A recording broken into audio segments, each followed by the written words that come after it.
Et si je te disais qu'utiliser du fil dentaire pourrait un jour nous vacciner contre la grippe? Pourquoi pas? En 2025, tout est possible. Tout est possible. Une équipe de chercheurs travaille très sérieusement sur ce projet. On sait que beaucoup de gens détestent les aiguilles et que ça peut être un vrai frein à la vaccination.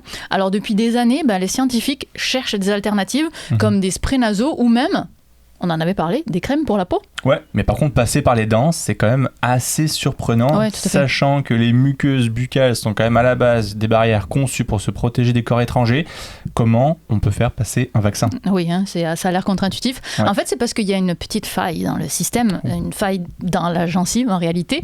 Il existe une minuscule poche entre la dent et la gencive qui s'appelle le sillon gingival. Lui, il sécrète des molécules qui détectent et protègent contre les pathogènes qui tenteraient de passer justement au travers de la gencive. Et il est naturellement perméable, donc il laisse passer les molécules.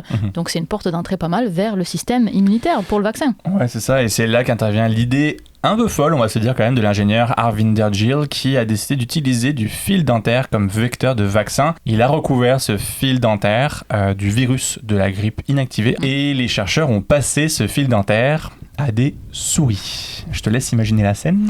Non, ne me laisse pas imaginer la scène. Non, explique-moi. Okay. Je te la décris. Oui.